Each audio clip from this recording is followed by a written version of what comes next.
નથી અને ટોલસ્ટોયના પુસ્તકનો અનુવાદ કરવો ઘણો અઘરો છે, કારણ કે મેં એમના બે પુસ્તકોનો અનુવાદ કરેલો છે. એમની મોટામાં મોટી નવલકથા વોર એન્ડ પીસનો અનુવાદ ગુજરાતીમાં મેં કરેલો છે, અને બીજું પુસ્તક આ ટોલસ્ટોયની વાર્તાઓનો પણ મેં અનુવાદ કરેલો છે. એની ભાષા અંગ્રેજી જે છે તે બહુ કઠિન છે.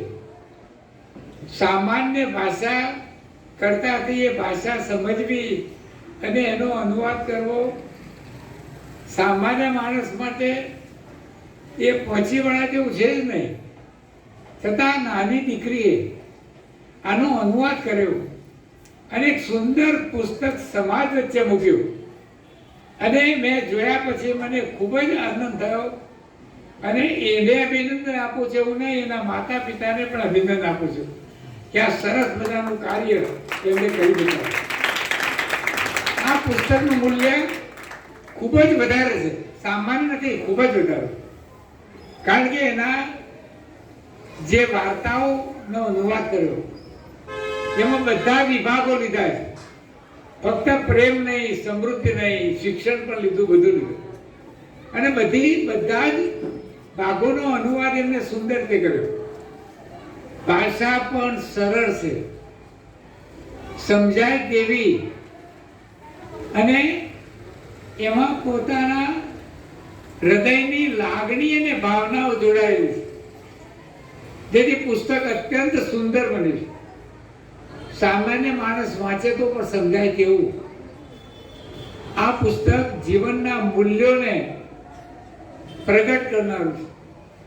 માનવીએ શા માટે જીવવું જોઈએ અને જીવીને એને શું કરવું જોઈએ એનો આખો માર્ગ, આખો રસ્તો આ પુસ્તક બતાવી રહ્યું.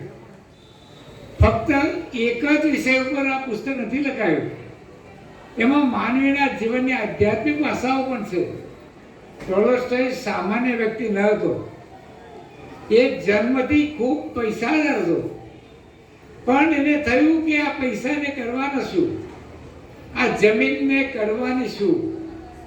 આ દેશમાં કરોડો લોકો જો ગરીબ હોય, જેને ખાવાનું આવડતું હોય, તો એમને મારી મિલકત શા માટે ન વેચી? એને પોતાની મિલકત એને વેચી દીધી લોકોએ. આજના નેતાઓ જેવું નહીં. આપણા નેતાઓ ભાષણ કરે, સરસ મજાની શિખામણ આપે, ગરીબોને મદદ કરો એવી વાત કરે, પણ એ લૂંટા કરે, એ ગમે ત્યાંથી પૈસા ભેગા કરે.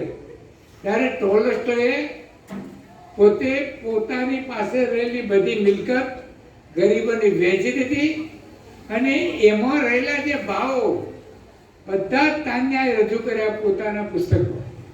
એટલે આ પુસ્તક વાંચવા જેવું એટલું સરસ છે કે આપણે જીવન જીવવાની પદ્ધતિ શીખવું છે. માનવીએ જન્મ લઈને શું કરવું જોઈએ એ આ પુસ્તક બતાવી રહ્યું છે. અનેક માર્ગો, અને તાન્યામાં આટલી નાની ઉંમર જે પરિપક્વતા આવે છે એ પરિપક્વતા પુસ્તકમાં પ્રગટ થઈ રહી. નહીં તો સામાન્ય માણસનું કામ છે જ નહીં. આ સામાન્ય માણસ આવો અનુવાદ કરી શકે પણ નહીં. ત્યાંને અનુવાદ કર્યો એનું કારણ એ છે કે એની પાસે તાકાત છે, શક્તિ છે. ભાષાની સમૃદ્ધિ તો છે, પણ એનો વિચારો ખૂબ ઉત્તમ છે. આમાં તાન્યાના વિચારો ખૂબ જ ઉત્તમ વિચારો.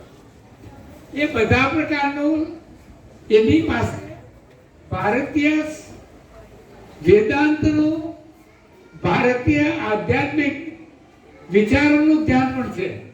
એ પણ આમાં પ્રગટ થયેલું છે.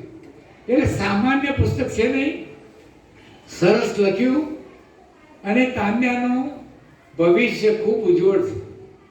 એ એક સારો પોતે લેખિકા બની શકશે, અને ઘણા બધા પુસ્તકો ગુજરાતને આપી શકશે. આટલી નાની ઉંમરે 5 પુસ્તકો લખ્યા, તો હવે તો એની ઉંમર ખૂબ લાંબી છે, ઘણું બધું લખી છે. મેં જે લખ્યું, મેં તો 75 પુસ્તકો લખ્યા, પણ મારી ઉંમરમાં, નાની ઉંમરે મેં કશું લખી શક્યો નહોતો. હું પણ 24-25 વર્ષની ઉંમર પછી કંઈ લખવાનું શરૂ કર્યું. એટલે આ કામ એને નાની ઉંમરે શરૂ કર્યું, અને મેં તો હું રિટાયર્ડ થયા પછી મોટે ભાગે વધારે લખ્યું. એ બની શક્યો.